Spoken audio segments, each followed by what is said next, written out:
It is not World Parkour Awards. It is the Storror Awards. A lot of the takes, I don't think they're like really that out of pocket. It's crazy because Ellis always gets nominated but never wins. I think they hate him. Capstone Verky, best video of all time. It's kind of a joke is that it's AI versus Schiefer's video that you sent me. Dude just falls off a death drop. Hey, welcome back to STS. This is episode 104. It has been a minute since we have recorded one of these, and we are now here in our new studio, which is part of the reason why it has taken so long. My name is Rene Scavington. I'm owner and founder of Origins Parkour, as well as co-owner of SPL. And today I'm joined by Silas Rapp, stirring it up. How we doing? And what does parkour mean to you? Or what do you mean to parkour? What do I mean to parkour? Dude, everything on the soul of it. All right, new video, stir it up. Almost at 1,000 views. Origins YouTube, check it out. Ed Scott said it was dope. That's all I'm saying. That's everything. Yeah, you know, I actually for the video I put out a couple years ago, my goal was for Tim to acknowledge me. Yeah. Never happened. Really? That's fucked up. No. Back to you though. Oh. Tell us a little bit more about yourself. Okay, so I started parkour about 11 years ago. I was homeschooled for the first like half of my schooling experience, and then when I did start going to school, I was living in a yurt in like a tent on this little tiny island. Also, what's a yurt for those that don't know? A yurt is like a traditional, I think, Mongolian like tent, basically like kind of permanent tent you can live in. It's canvas, it's pretty big.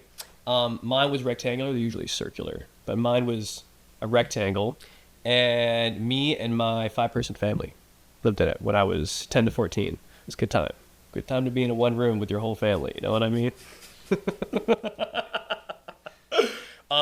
So at that age, you know, I was getting outside, jumping around a lot, and was watching, you know, Ronnie Shalvis on YouTube, and Ronnie Shalvis went to Jesse LaFleur, went to Farang, and got into parkour.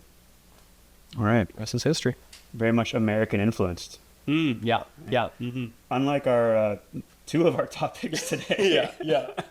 Going over to the UK, recently aired was the Storror Awards. Mm-hmm. And as usual, there are mostly complaints and not a lot of, hey, thanks for putting up 10,000 pounds, Mm-hmm. Which is more than 10,000 Canadian dollars. Yeah, that's 20K? I don't want to think about it. Okay. I don't want to go there. But yes, as usual, that's kind of what's coming of it. Mm-hmm. For you, what's your biggest takeaway from the Storror Awards this year? Good or bad? I was saying before we started filming, I actually went through last night and like watched over the whole thing and took down some notes in like prep for this, and I realized going through it, a lot of the takes, I don't think they're like really that out of pocket or like far away from what most people think. I think a lot of the individual athlete picks are what is causing more controversy than like video of the year or team of the year, any of that. It's more just the individual athletes that's like, in my opinion, is like the dicey picks. All right, so here's my big reveal I'm dropping on you. Okay. Haven't watched it. Have not watched the Storror Awards. Oh, no? at all? No. Really? This year, no. Okay. Skipped it. Oh. Yeah. Oh, Yeah. weird. Okay. So what had happened was usually there's a little bit of lead up. Like usually one of them, usually Callum, will post something. Hey, Storror Awards coming up. Those like let people know the deadline and stuff. And I didn't see that this year. And then just one Monday, all of a sudden Storror Awards is up. And then immediately I just hear all the complaints, and so my motivation just dropped to even tune in because I got all the spoilers. Yeah. You kind of saw the highlights. Yeah. Which is weird because on this very program we have covered the Storror Awards a bunch of times and talked about the pros and cons of it. And this is the first time I'm going to be talking about it where I didn't even watch the thing, and I just kind of I have things to say about what other people are saying, but I haven't actually watched it. So I will let you fill me in with what's like a, I guess, I don't know if this would be like a hot take, but what is like one pick that you've heard people are against that you're for?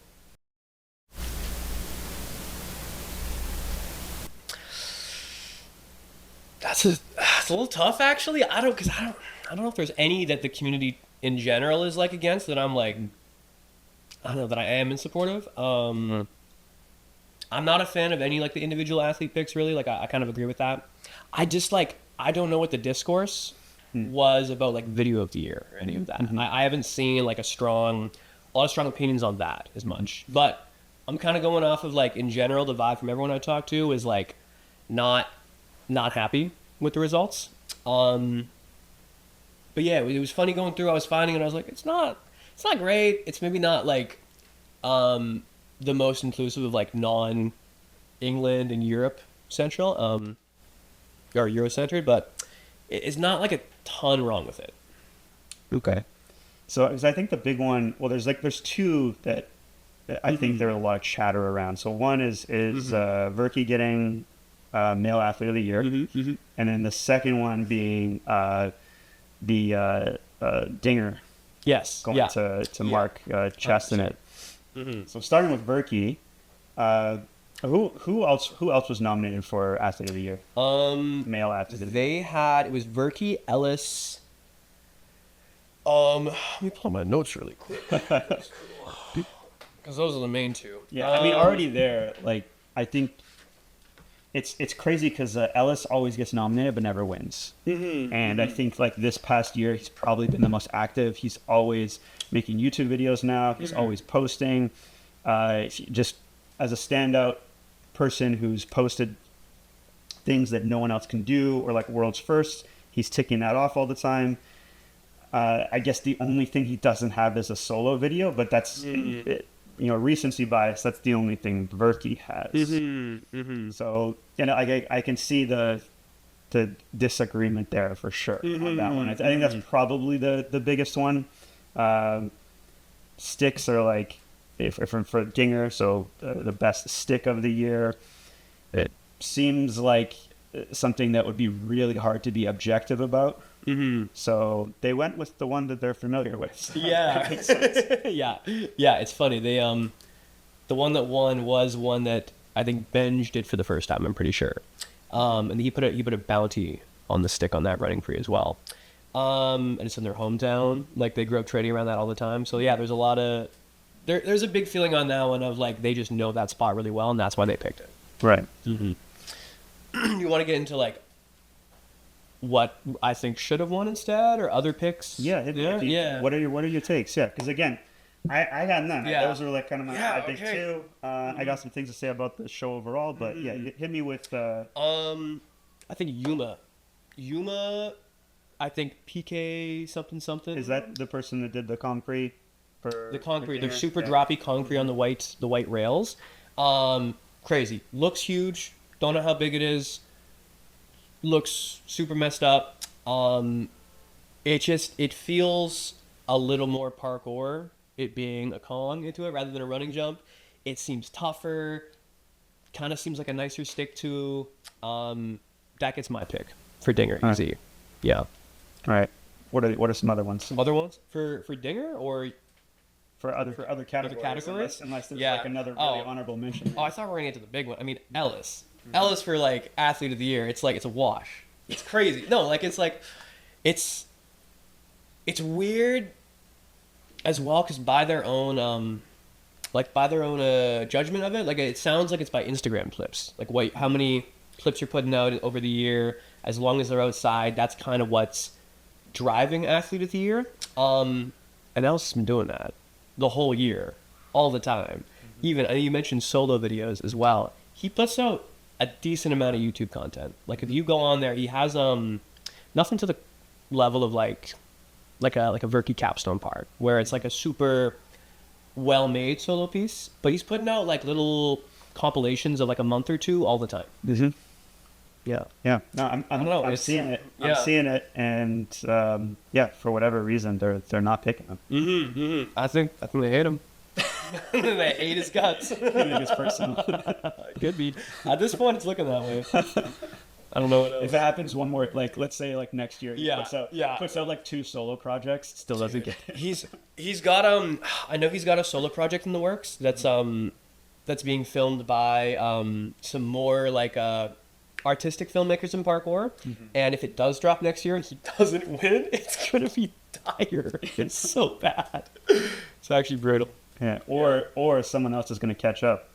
Yeah, unlikely. Happen. Yeah. Or Joe Scandrett's project comes out, and because he's British, They go, oh, He gets all that right, figure. right there. Yeah. too. It's funny you mentioned Joe, because I did just check, and Joe Scandrett and Ed Scott were the other 2 nominees for Athlete of the Year. What's your fair picks? I think that's super fair.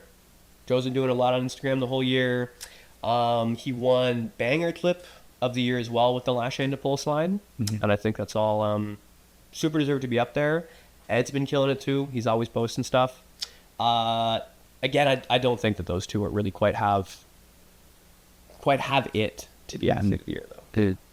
Okay, we'll come back to specifics in a second because we're listing a lot of British names. Yeah. I think we even had like an STS one time, forget what number, but we talked about how kind of like the UK was thought of for a long time as like the parkour capital of the world.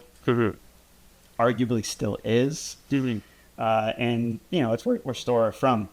And after the Storror Awards, Callum he put out a post, and I'm going to summarize. This is not a direct quote or anything, but to sum it up, it was people are complaining. The door is open for anyone else to have their own award show. Now, it would be tough for anyone else because not everyone has a business in parkour and feels like they can put up that much cash to give away, and that's a big part of the draw, I'm sure. But yeah, like we've tried to do our own versions. We actually, big secret, we recorded one last year and it never was aired.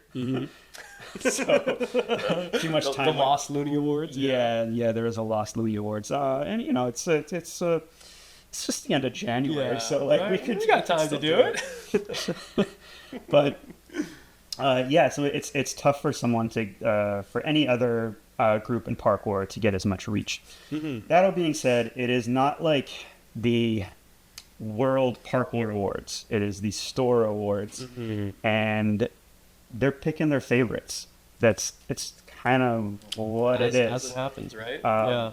It's cool that like if you win a Storror Award or you're mentioned, you get platformed, so you probably get some reach from that. But at the end of the day, it's their favorites, and it does just kind of make sense that they're going with like what they know and see in person, what's happening in their bubble. If they wanted it to be more, I guess, like legitimate and less like more objective, then they would need to have like a panel of judges. So it couldn't be like the Storrors. It would have to be like a whole panel. I don't know. Do you feel like that's like something they should try to do, or does it matter? Should someone else step up? I think it'd be pretty weird to call it the Storror Awards and bring in guest judges. You know, I think there's like a potential there. If it was like characters in the Storror cinematic universe, like if like people that are featured in their videos often, but I wonder whether for their like non-core parkour fan base, whether it's just not worth it. Like I could see if you don't have Max and Benj and Callum all there, and there's not someone that like they're more general fans are watching a lot. If there's not a draw like that, it might not be interesting. So I heard a little rumor that again, I haven't watched it, but I heard that there was less energy this year. Is that? You want to elaborate? Yeah, want to ask no, more? you tell me. You watched it. They look bummed. Okay. They do not look like they're having a good time. And it goes, I was mentioning to someone I was watching it with, it looks like the amount of like effort going in really looks like related to who appears to be trading the most. Like Max and Benj and Callum they're trying, they're still trying. Everyone else is they're a little inward. They're not super lively. Yeah. Yeah. Makes sense. Right? Makes sense with Yeah, you can't even like knock it really as much as like those are the ones who publicly appear to be the most involved with the sport community still. Well, again, setting up the recording. Hey, we're giving away £10,000 to the parkour scene. To some key athletes are going to get some of this money, and typically all they get are complaints. So it kind of makes sense from that standpoint. I guess if I was one of them sitting in the room and knew that I didn't have much to say or anything, I think it makes sense. So Right. I just hope that they keep doing it in spite of all of that, and like I don't think it's a good use of like Callum's time, for example, to be like responding to the hate. Even just put it out there, maybe advertise it a little bit more ahead of time, but put it out there, and people are. I think even if they did what I was not really suggesting, but like what they could potentially do, which is like bring in a panel, I think there would still be some picks, a bunch of picks that people don't agree with. Oh yeah, and they would get hate for it anyways. No, it's a pretty tough position they're in. Like, I mean, we all have our biases within parkour, especially like it can be so dependent on just what we like doing influences what we think is good so much. It's not crazy surprising that like the world at large is not stoked with their takes when they all grew up together and trained pretty similarly. Like, it's pretty understandable. I think actually I'm assuming it's them that come up with the nominations, but I think if they had a separate team that came up with the nominations completely independently and then presented it to them to vote on, I think that might work a lot better. Hence, yeah, I mean, I know at least one of them will potentially listen to this if they're open to feedback. But like I said, I think they should just keep doing it. Is the main thing. Any final thoughts? Anything else you want to mention about Storror Awards before we move on? Pacing. Not really. I think I would like to see just a bit more diverse collection of athletes and videos in there. I feel like there was a few groups and videos and people that got snubbed. I think just to name them off the top super quick, I think that Mind the Gap could have been in there for squad goals. I think that Turf Cam could have been in there for squad goals. I think there's a handful of female athletes that could have been in the nominations in the running for Athlete of the Year. And they included the Commons as a team, which I found pretty interesting. Found pretty funny. Yeah. Interesting. Yeah. Beyond that, I don't have too much to say. Like, I think I'm saying I made my feelings on male athlete pretty clear. It's my boy Alice. Yeah. About it. Did they do? I heard that there were less awards given out. Was there a video of the year and one man army and one woman army, or was it just video of the year this time? They did. I feel like they gave out more. They did favorite flavor, so like group video. They did one man army and one woman army. Okay. So they did 3 awards for videos, an award for team, an award for like athletes, and then awards for clips as well. Like, it seemed like way more categories than before. Okay. So I know one award went to our next topic, which is Capstone Verky. Of course. Was that for one man army or was that for favorite flavor? That was one man army. Okay, so who won favorite flavor then? It was Neo Fighter. Which I haven't watched yet. You haven't seen it either? I watched that yesterday. No. Yeah, it was tough. That's tough. Okay, I thought I was going to be unprepared. I'm feeling pretty good. I may be thrown out on my next take here, but we're gonna go into it anyways. Capstone Verky came out tail end of the year. Month ago. I've thought about it quite a bit, and I'm comfortable saying, even though I haven't seen Neo Fighter, although it would be pretty tough to beat, I think it should be considered best video of all time. It's a pretty bold take. I know. Yeah. Yeah. You got some points, some defense. I do have some defenses on Okay. it. I'm curious though if you agree. I'd agree. Yeah, I don't have anything against that opinion. I think I could be swayed to be super diehard about that opinion. I kind of agree with it right now, but I don't have anything else to put up against it. So non-neophyter. Not neophyter. Not neophyter. It's a close one there. I liked it. It was good. It was awesome vibe, but it's not best video of all time. Okay. So, I think Capstone Verky, best video of all time.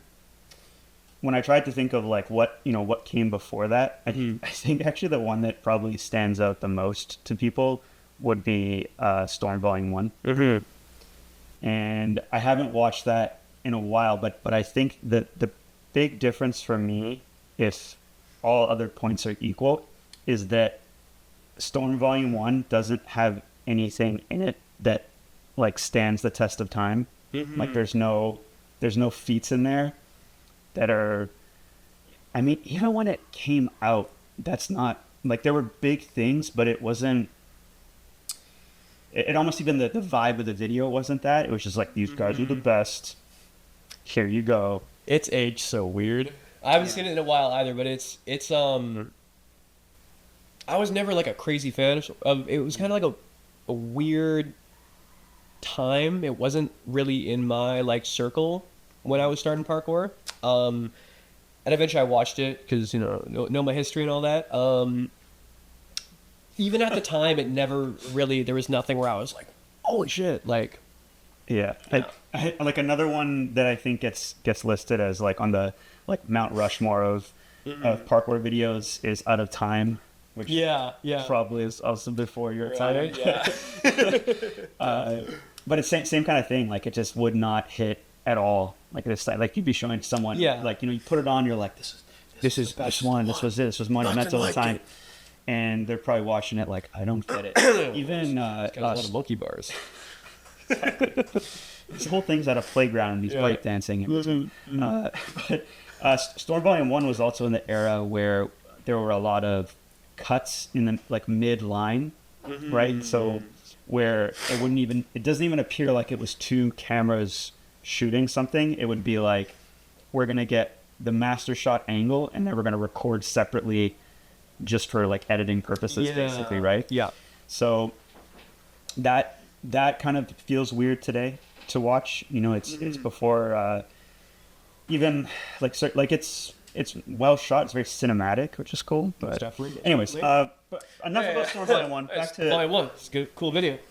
Back to Capstone Verky. So that is one of the reasons is I do believe that you will be able to put this on in years to come, and a lot of the things in the video, particularly like the two enders and stuff like that, will still hold weight. Like we're reaching a point in parkour with things like Kong distance and stuff like that, where you're not going to see someone do something like astronomically bigger, like bigger for sure. Like bigger will happen, but not like crazy bigger. Like the Kong ender, someone else might do it and it'll be a huge deal. Like it'll go down as like, wow, you did that one. And I don't think it's ever going to be like a thing where now 20 guys have done it or something. It's going to be like a very small select club of people. Exactly. Do that and a number of the other things in the video. So that's point one. Okay. Is that I think it's gonna stand the test of time. Point two is the overall like length and pace of the video. I believe this was a Toby Seeger edit. But maybe additionally with Sam Carter in there as well. If I'm messing this up, I will leave a comment to correct it. Let us know, correct us if we're wrong. But with some of the other Capstone edits, they do run a bit long sometimes with like the music and things. I really appreciated the lack of music for a lot of the build-up for some of the things that he did, where we're listening to a track and then it cuts out, and it just helped hype up things a lot of little bits of commentary. Even the end credits, someone who I talked to about it already, like, really disliked the end credits, and I just watched it again this morning, and that's becoming one of my favorite parts of the video. Is actually some of the really cool. some of the antics and B-roll in the end credits, as well as just it kind of helps tell the story about some of the moves as well. It took over 2 years to record, and it shows. I think he was really out there like hunting for like the biggest and best things he could do. But yeah, just back to the pacing overall, I think it runs at like 17 minutes. Anything over 20 minutes, this is where like a lot of other videos wouldn't really fall into best of like all time for me. I think anything over 20 minutes, now you're like going into, this is going to take like multiple sittings, or it's a documentary. So if it's just supposed to be like an action part or something, there's got to be a limit to how long it could be. Another issue that I've heard like stated with it that I tend to disagree with, just because of the sheer like scale, is that there's not a lot of variety in the movements. Like he is one guy, and I don't know, I would challenge people to watch it again. People that feel that way, I would challenge them to watch it again, because like, sure, there's a lot of Kongs, there's a lot of Kong gainers, there's a lot of 360 fronts, or there's a lot of vortex fronts, a lot of vortex reverse faults. And those are all really hard to do. And they're especially really hard to do where he did them. So, and this is like a thing where like you can go two directions with parkour, really, particularly as it begins like freestyle. You can either do things in really messed up scenarios, like things that would be more on the, I guess, like fundamental end, or not as like creative, but in really messed up scenarios, or really creative scenarios with the architecture, or you can be doing something more creative with your body. And he definitely falls into that like first category, right? So I think for variety, he actually checks it off. I would agree. All right. Most definitely. Yeah, I'm not going to get a lot of pushback in this conversation. You want an argument? You're not going to have much like back and forth here. Well, let's go back to my first statement. Like, please, yeah. Do you think best of all time? Like, I would agree. Okay. I would agree. Yeah, 100%. Okay. What are like, I guess, some of the other takes that you hear that like dispute that? I mean, you kind of already touched on it, but the complaints about his like movement variety and what the kind of moves he was doing, I'm just agreeing with what you already said, but to go into it more, I think it's funny that there's a debate about a lack of like different moves in there when there's so many Kong gainers. He only does Kong gainers. That was a really hard move 10 years ago. That was like an ender move 10 years ago, and he's doing it everywhere now. Like, it is funny. He is like such an expert at that move. He can do it anywhere, to the point it's looking like a little too easy. But yeah, like it feels very parkour. I think because he's not doing so many new moves, it's not the focus as much, and he's doing like really high level tricks, side prees, Kong gainers, vortex fronts, high up in like hard areas. And I think the you could almost call it like minimalism of the tricks he's doing is adding to it so much. I think he also, I already like mentioned the like taking over 2 years. Part of that due to injury, but I bet you it probably would have taken about that long anyways. He didn't get hurt, because he's trying to find like special spots to do like really hard things. And I think you've experienced this recently in trying to put together a video. I definitely experienced it, where it's such a stretch to like show up somewhere.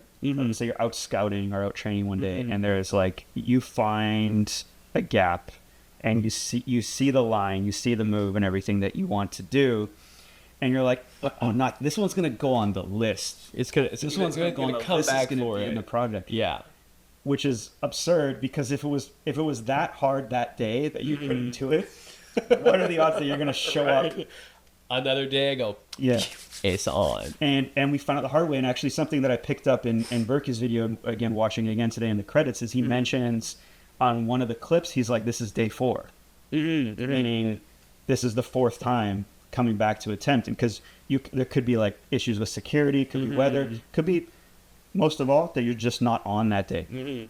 And that's I think the toughest thing with trying to produce something really special that's at like the peak of what like you can do as an athlete is being on for the day of recording. When I hear a lot of these other stories about like, oh, this video only took this person 2 weeks, and it's like really great, but also that also just sounds like they were there's like a limitation there. They didn't really try to push themselves to the best of their ability, right? So it's just kind of like a weird flex. And then the other thing that'll happen is sometimes a video will come out. I think like Gio tends to do these types of videos where he'll put out a video and it's kind of like all the hardest stuff he did that year, which is great, but there's also like a lot of filler in there. And so he's someone who I think Gio is a really Gio Bartolucci is a really special athlete as well.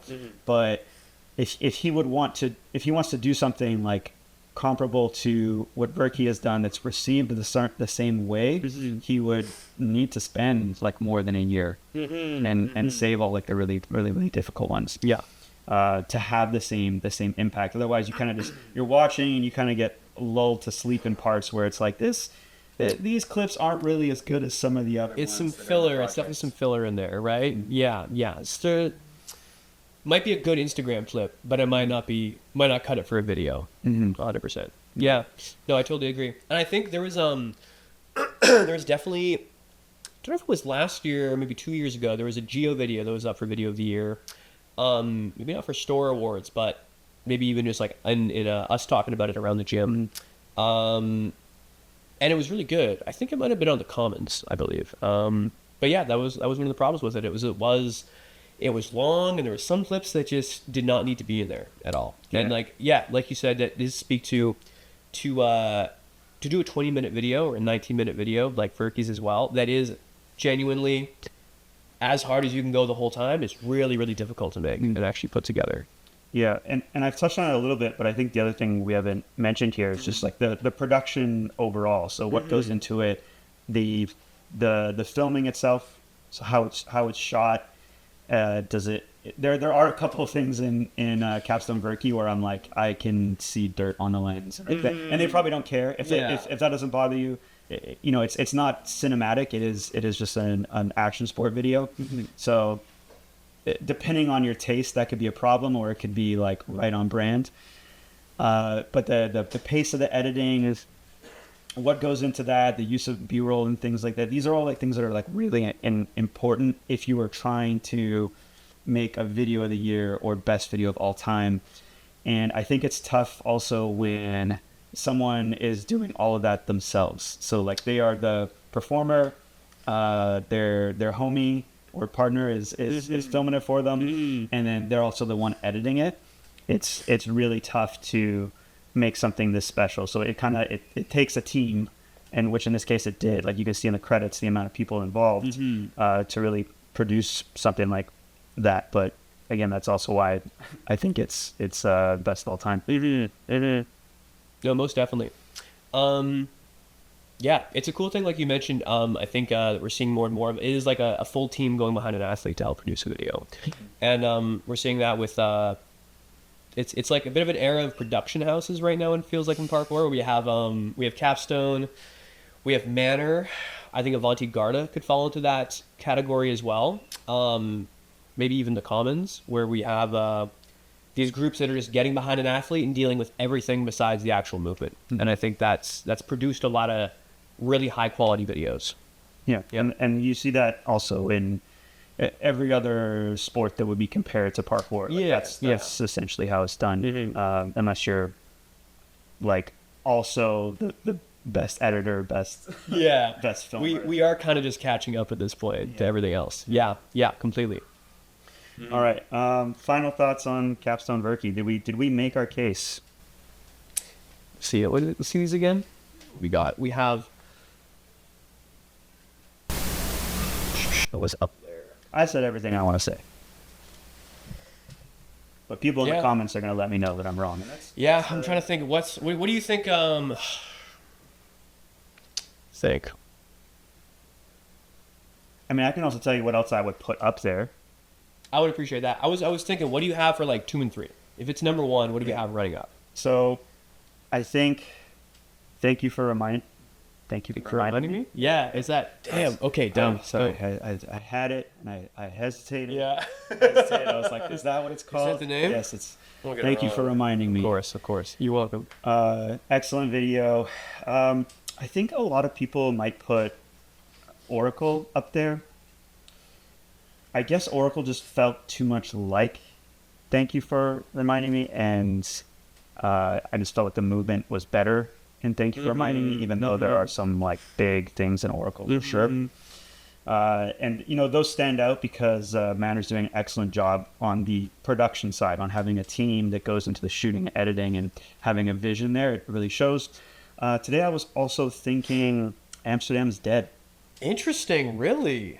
Yeah. Crazy. Okay. Which is wild because I remember, I think you were in the room when I was like on my phone sitting down to watch it. Yeah. And I was like, at the start, I was like, really, guys? I went home and got into the whole thing. And by the end, I was like, damn, this is like a video of the year contender. I remember about a year and a half ago when it came out. A bunch of us had watched it and you came in and I don't think you'd watched it. I think you might have watched the first 5 minutes. This is what I was talking about. And we're like, yo, you see, like, it was dope. You went, shit sucks. You went, I didn't even finish it. I know it's bad. And then it was funny. You came back next week. You went, guys, my bad.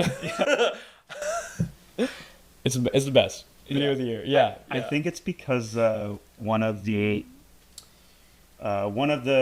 parts in that video is like very fisheye heavy. Yeah. Fisheye. And it's at the very beginning, and that just after the intro, which I didn't have appreciation for the intro at first because it was followed up by that, and I was like, you know, and then the video does kind of like grow as it goes on there. So yeah, those are the ones like when I think of like recent years, which it has to be, or because again, if we're talking about something like 10, 15 years ago, I bet you the movement doesn't really hold up. No. Yeah. So those are like recent ones where I think they also have a lot of feats in them that would stand the test of time, well produced and everything, very great watches, but just not hitting as hard as Capstone Verky. That's a pretty stellar list. I like that quite a bit. Yeah, it's good. I would throw Capstone Swarm in there. I don't have a set list. I would maybe swap out Amsterdam is Dead for Swarm. I really like Thank You for Reminding Me in there. There's potential I would put Maven at number 3. But I could switch that and Storm out pretty easily, I think. Yeah. Yeah, Maven, again, awesome. I think could have been more movement-wise. Yeah. I think when it came out, it was like I was really blown away. But then Connor's video comes out after, and it's like, oh, okay, there seems to be a difference here in like the amount of preparation and stuff, and it just shows basically.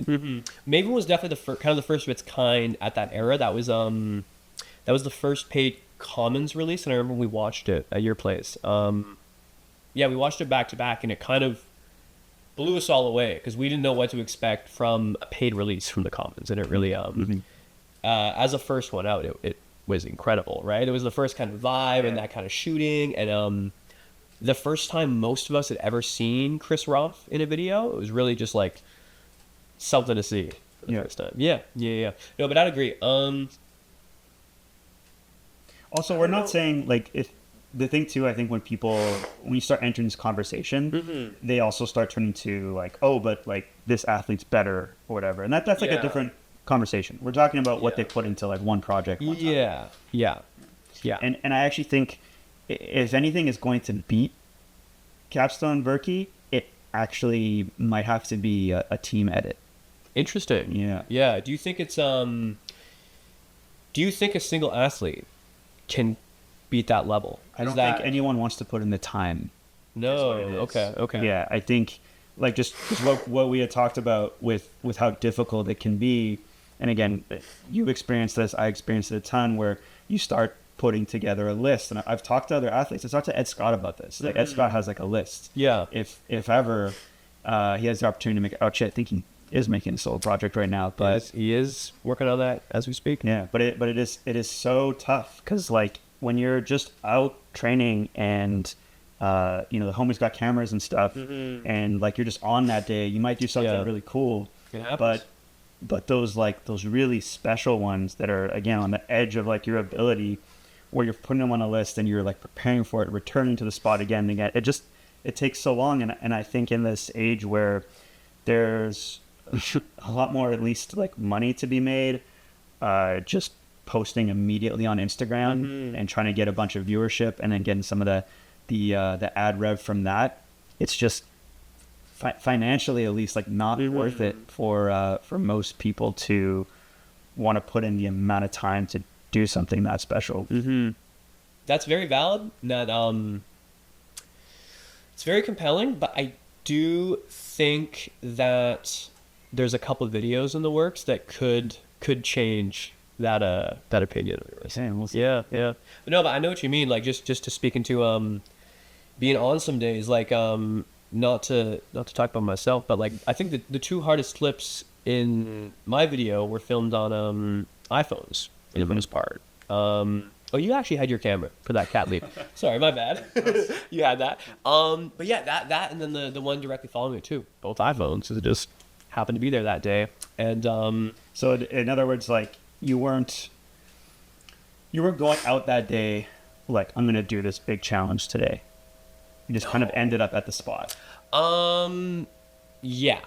I think the cat leap towards the end, I had it in my mind that I might do that, but it wasn't. It was like we were training, we were kind of moving around spots, and I knew I wanted to check it out, and then we ended up there, and I was feeling good, so I hopped in, got to it. It was still like not. I wasn't sure if I was going to do it when I went out that day. It was kind of like a possibility. The other one, the actual end of my video, just didn't plan on training that day at all. It was like after a jam, like the last day after. Little hungover, we were just going up for like some light training, and then found it, and it happened. Yeah. That's kind of how it happens sometimes. Like I remember, shout out Tom, not with us today. He's not dead though. He's okay. He's good. But the ender for dive holes, which is like the crazy like squeeze double that he does. He had attempted that on several other days, and we were just like. We may have even just like finished recording STS or something, and he's like, can we go check it out? So like he hadn't called me up days before to be like, hey, this day, gonna go do this thing. It's going down. It was just, hey, let's go check it out. Again, iPhone, whatever. Got it done. And he just started working on it. I was encouraging him through it, and he made it happen, right? Yeah. But it's, again, if you're trying to finish a project and you put things on the list, you can't just rely on like being spur of the moment, like feeling good to do it. And even in that case, he's very lucky that is a couple blocks from the gym where we are right now. Like it's probably maybe 10-minute walk max, right? So he can head down there pretty much any day if he's feeling good.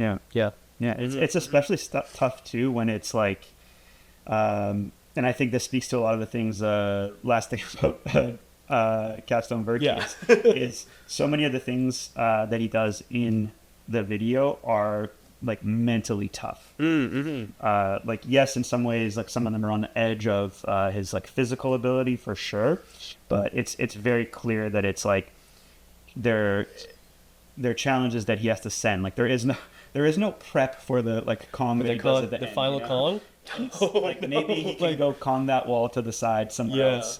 And it's like maybe like do some Kongs as the prep, but in terms of like, oh, I think I'm just gonna like Kong the wall into the nasty staircase. Just take the story height drop to stairs. So you do gotta find it, like just hopefully show up on the day, have a good sleep, maybe be caffeinated, whatever you need, and be able to switch on and go. And that's essentially what it takes to produce something that special. Most definitely. I think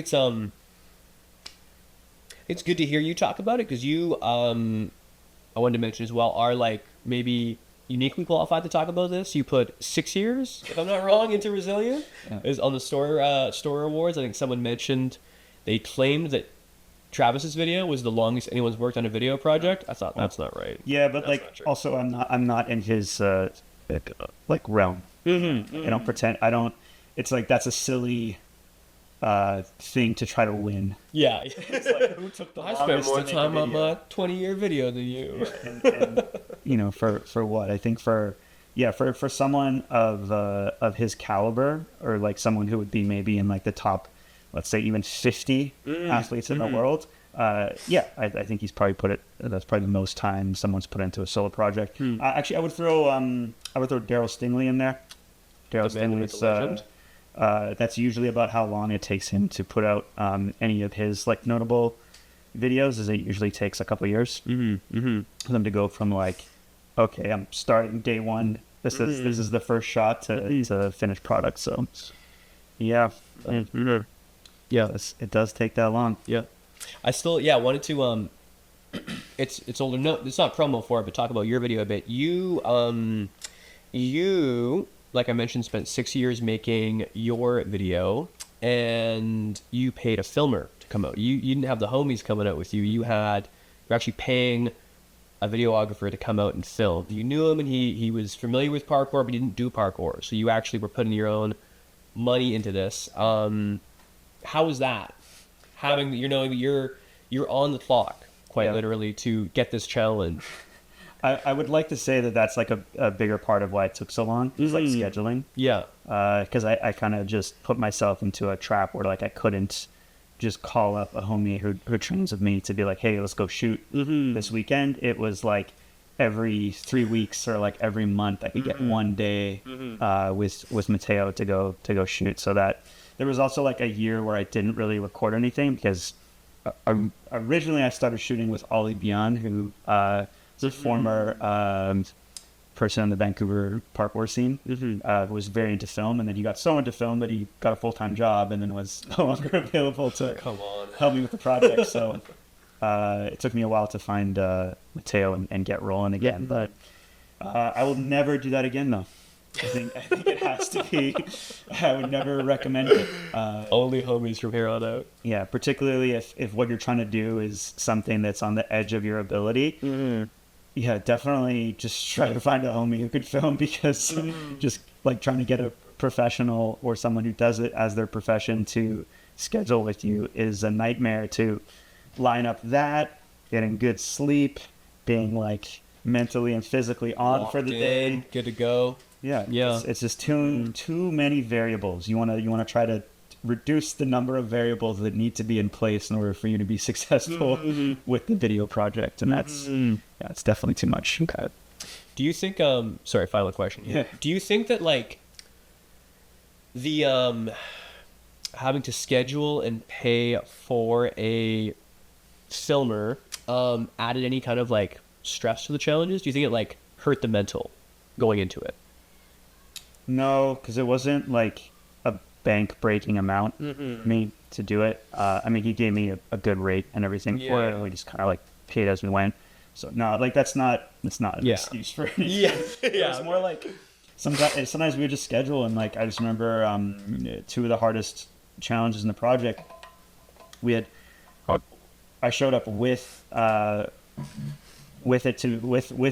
to film it like multiple times, and just couldn't just 2 hours of just staring at the thing and then walk a bit more and go, and that just like made it harder over time. Like that put more pressure on it. The fact like am I gonna show up and just not do it again? The worry of just getting there and being like, to get it done. And that's the hardest part. Okay.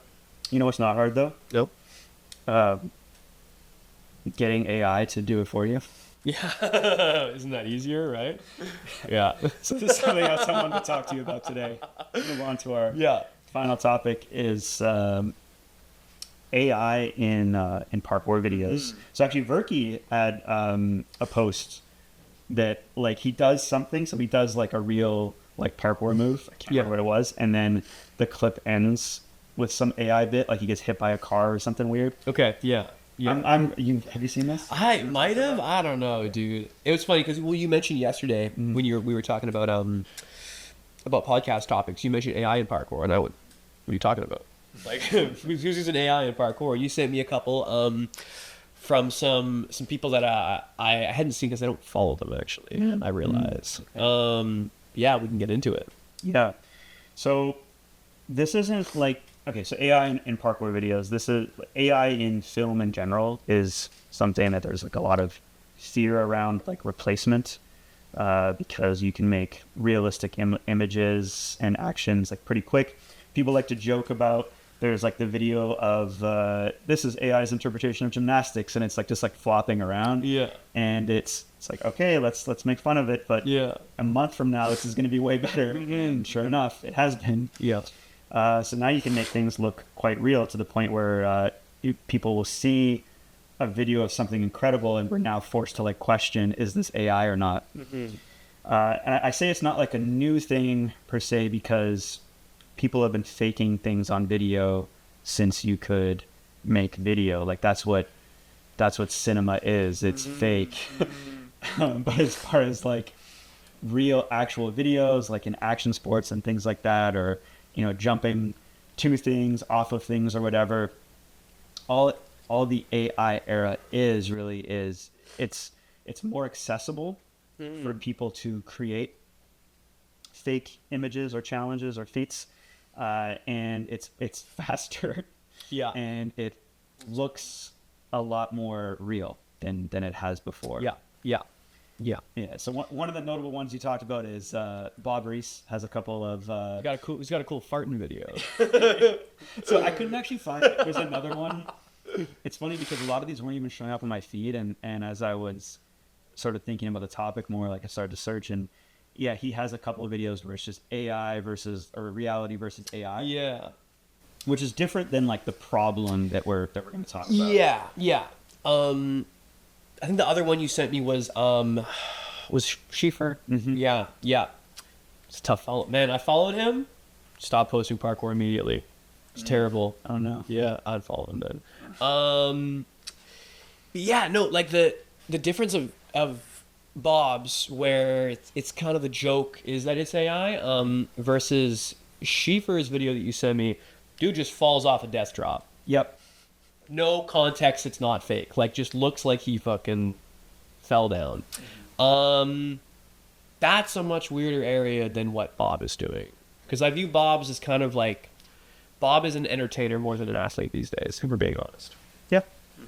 But I mean, I think he's still an athlete. As far as which one he is more of, in terms of what he shows on video, he's more of an entertainer. And sure, in terms of, just to be fair to Bob, because I like Bob, I still think he's training like an athlete. Okay. I don't think he's like, I think he's spending more of his time trying to get better at parkour and flips.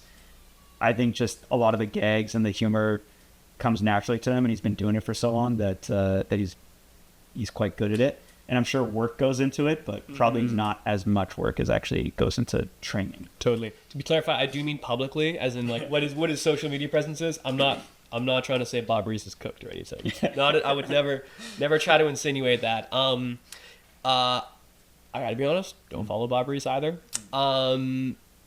Just whenever I look at his stuff or I see him, like he's obviously incredibly good, incredibly talented and hardworking, but the kind of content he puts out just to me publicly comes off as he's doing social media as a job, more than trying to share his training in the way that someone like Ellis or Travis might be doing, and in a different way than anyone like Joe as well. Sorry. Yeah. Moving on. Makes sense. Yeah. I think there's two directions like this conversation can go in, and maybe we'll have both of them. But the first one being, like you alluded to, Schiefer. If you go on his account, it's like there's a bunch of like hidden reels, or it's like for yeah. Like blocked by Instagram, you mean? Like they're not blocked. Like, you could still see them, but it's because it sensitive content. Yeah, it has like the fade over. You have to like click to actually view it. Mm-hmm. Interesting. Okay, because it all just looks like it's quite triggering content. Like that's what it is. Yeah. So weird. It's so weird. Yeah. I mean, I guess it gets viewership and then gets blocked, and he's not. Mm-hmm. I don't know how far he's going to take it or if he's going to keep doing it. I haven't even bothered to look in the comments because the videos, some of them are so viral that it's just a lot of like muggle comments. It's reached beyond the world of parkour. I don't know how parkour people feel about, like, I can assume that there are some people who would see the one that you were talking about where he's like striding some beams at height, which I'm assuming part of that clip is real. Yeah. But anyways, jumping on these like beams that are height and then just falling to Just what to- would be death and then looks like cutting that. before he actually hits the ground, Yeah. which is the AI part of it. And I'm sure there's some parkour people that watch it and are like, we don't need this because it's just showing parkour as this like reckless, dangerous thing that, you know, doesn't help with the public perception of parkour. And that kind of seems to be like the bulk of the AI content he's making is here I am doing something dangerous, looks like I'm about to die, and then the video And then ends. cut and yeah. Which he could have also done without AI. It's just, again, it's much more accessible and much faster to do it with AI. Yeah, completely. It's interesting when you mentioned it. I originally thought that you were implying that people are like using AI to fake their clips, like posting regular parkour clips that were completely fabricated, That's going to happen. and that's crazy. That's insane to me. Like I was so blown away by the idea of that, just because I don't. It seems it's kind of lame. It seems kind of like dishonorable, you know? Like It is. it's surprising that anyone would care that much about validation for the rest of the community to I'm fake not their even stuff. saying parkour people. Oh, I'm saying, okay, so do there's you mean non? there are two things that'll happen. Yeah. 'Cause they've already happened. But so one is when I say it's already happened, you already have before like the last year when like AI like made a leap, like the language models that we're using that can also produce images via language prompts got so much more sophisticated than anything we had been working with prior. So it's just so much easier for people to make things realistic, to write something that is, look, I really wrote this, that kind of thing. So it's so much more accessible that we're seeing more of it. But before that, anyone in VFX can fake, and there were like apps and things. I don't know if any were ever like on your feed, but I would see apps where it's like you can turn the ground into like a canyon or something. Yeah, It looks yeah. quite realistic. So and some of those, you know, can look real enough to fool enough people. It's just easier and more accessible now Yeah. to everyone. Yeah. So that's already happening. I think it's going to continue to happen. There's an AI account called something are going to Is hate it this. Melissa Parkour? Melissa Parkour. Yeah, I'm aware of that one. You showed me that one a few months back. So mad. It's tragic. It's awful. Yeah. It is. It is an AI generated obese woman throwing herself around houses. I'll say like inside of houses and like flying around the breaking room. stuff and saying like parkour and stuff. And it's like kind of funny at first, and then I think probably most people not funny after you've seen it once. And if you do parkour, it's definitely more It's a little offensive. than it is offensive. funny. Yeah. It's pretty it's very much in the vein of like peak The Office parkour type comedy. Yeah, like it's that brand of muggle humor when it comes to parkour. Yeah. But I think it's very easy to just, again, like you could be okay. So like the guy who I made Resilient with, the filmmaker, Mateo. I think if he wanted to, like, because he knows he has all the tools, he knows how to use them. He could make a fake video where he say takes like the cat leap I did in Resilient and fakes himself doing it. I think we're far enough along, and if someone really wanted to, they could piece together something that looks quite real. Someone who doesn't do parkour, for example. There's probably examples in other sports of this sort of thing like already that has like fooled enough people and you'd have to watch it like again and again and again really closely to determine that it was fake. I've seen in passing online, like AI influencers, and these like personalities and social media accounts that are like pretty consistent but entirely fake. Do you think we're going to end up with AI parkour athletes? Like 100%. yeah, like the people that appear to be real, that have maybe like a name and history and are posting clips regularly where it's entirely fabricated. Yeah, because this is also where like a lot of the like business marketing world is pivoting. In marketing or just in like having a product in general, it's advisable to go like more niche. So you can have like a product that a lot of people can use, but like the more niche you can get with your marketing, with your targeting, the more likely you are to get like the quality for this clients or consumers that you want. So for example, I get fed a lot of creator ads. So like ads to like, like use this editing tool. I get a lot of marketing ads, like to download this AI agent and like increase your productivity by blank or whatever. A lot of stuff around business. I also get ads from Kajabi, which is like a sounds like a wish.com type. It does sound like that. It's like an online course platform. Okay. So like make a course on something, which has now fed me ads from School, spelled with a K, so Skool.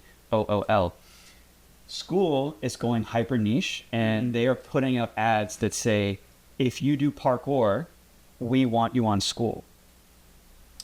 If you coach parkour, we want you on School. That's freaky. If you make parkour content, we want you on School. I have got each of these. This is I'm telling you what Instagram is feeding me. Oh my god. So this is a company that's going hyper niche. Yeah. Because they want anyone who teaches anything, they want to be creating online courses on their platforms. And so they have gone as niche as, if you coach parkour, get on our platform and start making courses. And it's funny because I'm watching also a lot of other people comment, by the way, if you have got the same ad. But I've seen a number of parkour heads like comment on it, like as if it's like an opportunity, as if they're the only one getting the opportunity. Oh my god, for me? No. So effective, I guess.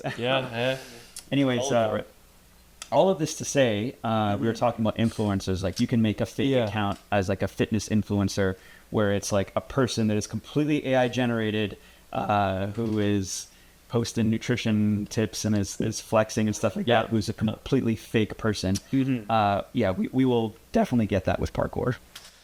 Melissa Parkour is the first. A tough day. Melissa Parkour might be the first, who isn't really doing parkour, but you're going to get someone, not someone, you're going to get a fake animated person doing con gainers. Between walls, at height, like you've never seen. Just perfect, just the nicest congator ever. Yeah, and it's not a unique to parkour problem. It's everyone problem. And then they will try to sell you something. So what do you think the impact of that is going to look like on parkour, if you had to guess? I think it's just going to be the same for everybody. Someone will call it out. Someone will figure it out. Yeah. So I'm not like super worried about, I mean, depending on what they're trying to sell, like they might convince someone to buy something, and that'll suck, but I don't think it's going to have like huge impacts. I do think what we are facing, though, what I think most people are afraid of, is it's a lot of things getting devalued because of how easy it is going to be to create things that are of the same nature but fake. Which actually, like, this has been my concern with like how much we share parkour content to begin with, in comparison to other sports. So like, for example, if you look at like top skateboarders, they'll post clips, not their best stuff, and not near the volume of the best in parkour. The best in parkour have this like pressure right now where it's like the only way for me to get opportunities or make money is to post as often as possible. And it sucks because you just kind of get used to seeing crazy stuff all the time. And that's where it becomes easy for AI to drop in. And I don't know, we could be just entering an era this is more like bigger Bigger picture, yeah. But an Yeah, era they do of humanity where like people just don't care. They're so used to seeing wild stuff all the time that we just like maybe won't care. Mm-hmm. I think that I think to a degree we've already hit that with parkour content online, where like it's been talked about so many times, but the boom of like jobs in parkour around the late 2000s, early 2010s, the golden age of like careers in parkour. I think since that era, the impact of a backflip is so much less cool. I think like there are so many people online now that can hit a backflip that don't do parkour. So many people online that do parkour that are really skilled, like you said, posting crazy stuff all the time. I wonder. I don't know. I haven't talked to like my non-parkour friends about this, but I wonder whether their like perception of what's hard in parkour has been influenced by how many clips are going out all the time. Yeah, I mean, it's also hard for someone who doesn't look at it all the time to recognize stuff like tricks. Yeah. You know? Like if I see a skateboarding trick, for example, something that I don't do. Yeah. Right. I need Big twist. I need someone to slow it down and explain to me like this looked exactly like this other thing. Yeah. I don't understand. Why is it hard? Oh, he was facing this way. Yeah. I think really what's going to save parkour, I guess, for like in terms of viewership is I'm gonna toot my own horn here, but I think competitions play a big part of making something that people want to watch, because with a competition you inherently get a story. Even if you don't know the athletes competing, like just forget about parkour for a second, you're just watching people compete on something. You're already like, do I like the red guy or the blue guy? You know, like which character? What are we taking? What are we taking? Yeah. And then you watch the story play out, like in the competition. Yeah. It helps if there's also media pieces that tell the backstory, but even without that, you still get a story of what happens in the competition. Mm-hmm. It's live, so you're getting reactions and stuff. That would be incredibly difficult and probably a waste of time, and probably something that wouldn't last for an entire like 4-hour competition to be fabricated by AI. Oh wow, that'd be so crazy. Yeah, that's AI SPL would go hard. That'd be nuts. Yeah. So I think that's gonna help. I think video projects. Yeah. Because what it comes down to is like you need to make things look real. How do you make things look more real? They need to be more personal. Yeah. Yeah. Which includes like personality. It can't just be. It's funny because I think a lot of us for a while wanted to have like the next best camera. Yeah. Editing. So it's like aiming towards more polish, whereas what's actually, and a lot of the social media platforms are pushing this more, is they want things that look more real. Mm-hmm. So iPhone clips. Start filming with your shoe again. Yeah. Static angle, tripod setup. Yeah. Mm-hmm. I guess kind of a question with that then is it a bad thing if AI causes a push towards long form video content and competition, and less posting all your best clips on social media? Is that a bad thing for the future of parkour necessarily? I don't know. It's really tough for me to make like a call on that. Like I think there's things that I want to see in parkour. I do want to see, or do. It's like a double negative here. Like I don't. How do I say this? I don't like seeing so much of the time. Yeah. There's too much volume, too many clips. Mm-hmm. Kind of over it. I'm so used to seeing crazy stuff. I do like there to be some separation there. So like for the people that are really good and know they're really good, I would like them to dial it back a bit and save. Of course, there needs to be incentive for them to do that, and there's financially there's just not a lot. There's there. What you tend to see from other sports, again, like skating, is they'll just post more photos and stuff. Yeah. Or like just more like, here's me, you got like Nigel Houston. Here's me at a party with some girls. It's a lot of, quite a few of those on Nigel's Instagram, let me tell you. Yeah. I mean, like you mentioned earlier, like skaters saving their best stuff for their video parts. Like that goes back to just the fact that they are actual real sponsored athletes. Like I think a lot of people in parkour don't really actually fall under the umbrella of like a professional athlete. A lot of them are influencers that can do quite well. But yeah, posting con gainers and world's first on Instagram for views is not being a professional athlete, unfortunately. That's a really athletic influencer, as it turns out. Yeah, I can agree with that assessment. Yeah. I don't think it's necessarily a bad thing, but it's like, yeah, No. Well, not to talk more down towards on being it. an influencer now versus being just a great athlete. Yeah, not to talk down on it. It's just like where the income's coming from. Like if it's coming from views, influencer. Skaters are able to not rely on views in order to make a living and to get by, right? So they're able to save those clips because the people funding them that do have those clips know it's going to be worth it for the video project. Yeah. All right. Last thing I want to talk about on this on topic of AI is I'll refer to it as the Origins Parkour AI scandal. Oh, this one. Okay, yeah.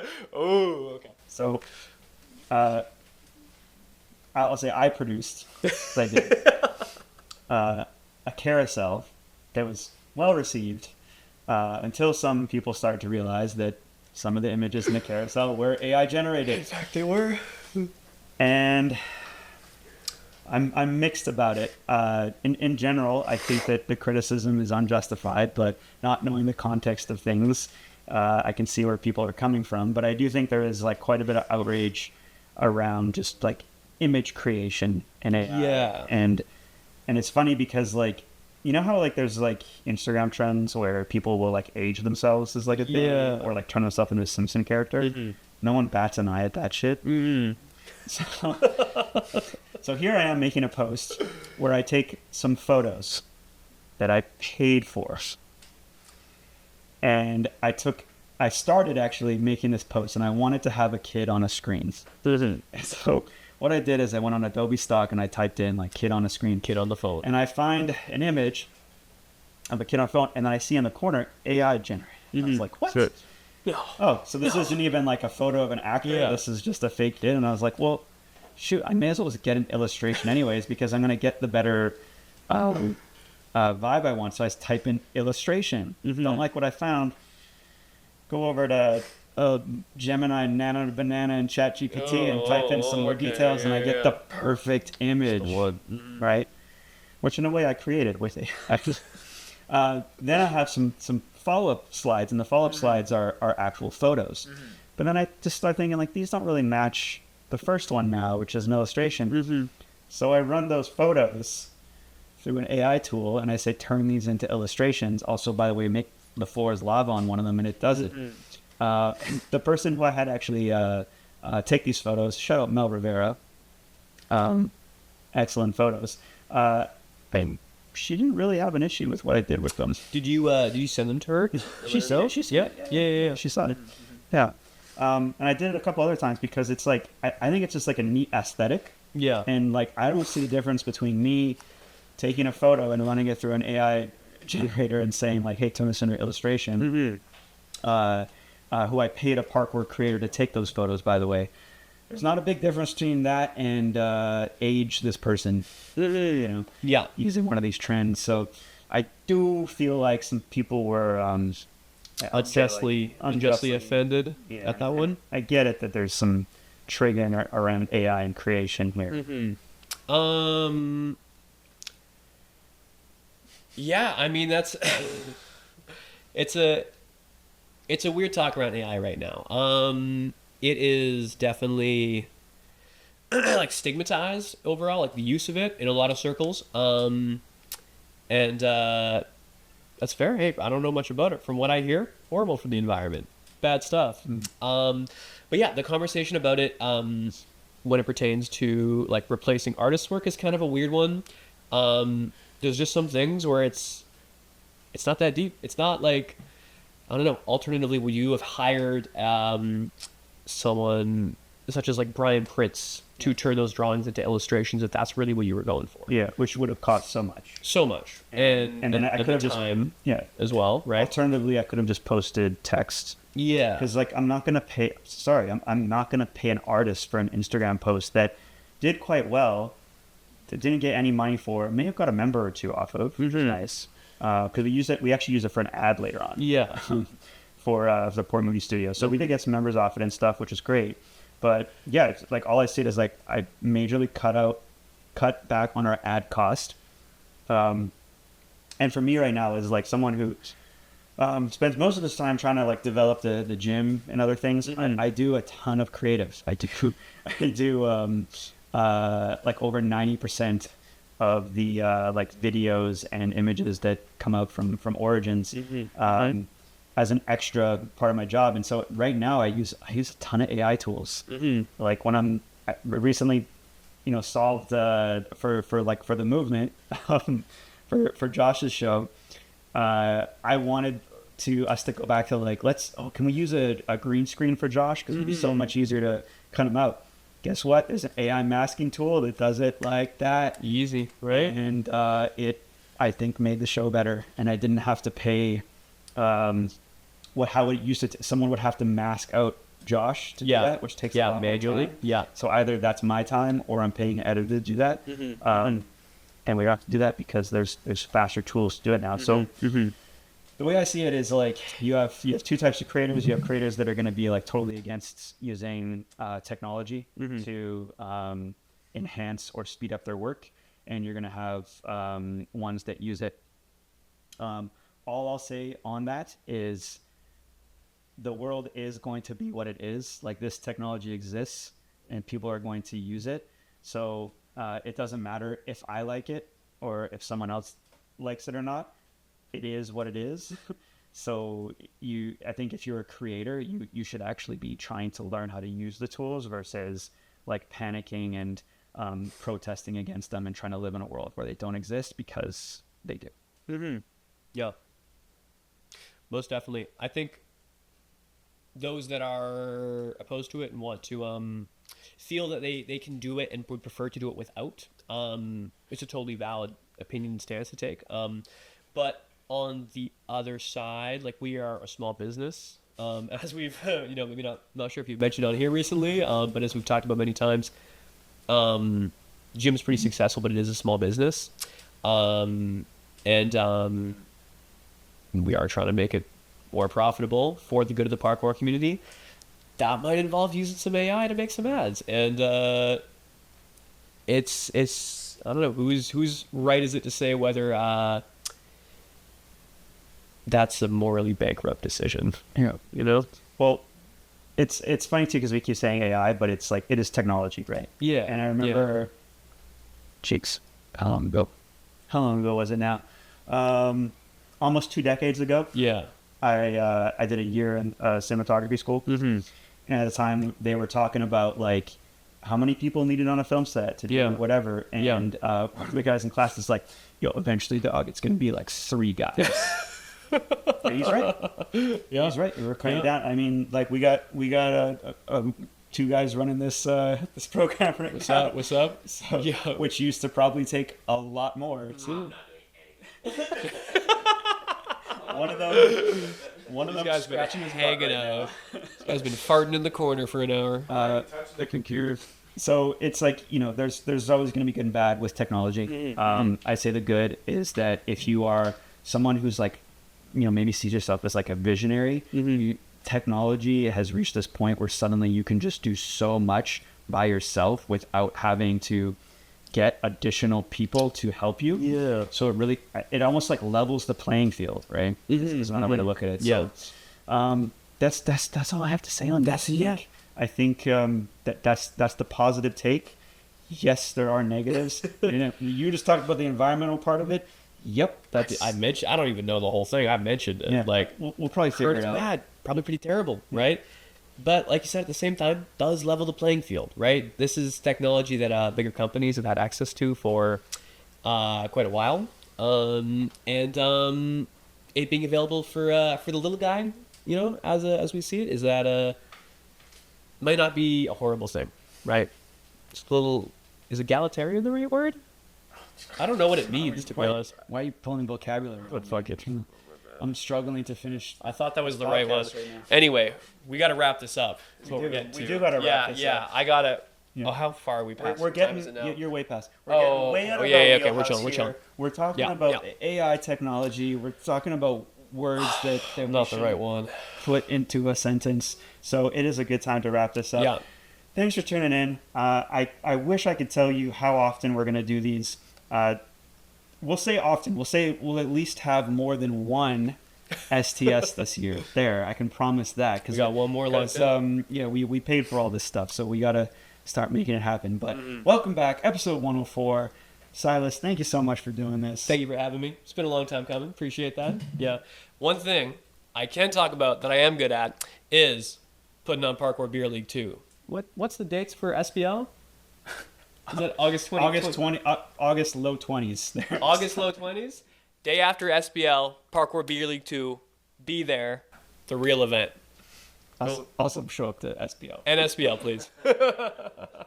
All right, cool. Thanks for tuning in, y'all. Yeah. See you in the next one. Appreciate it. Thank you very much. Phil.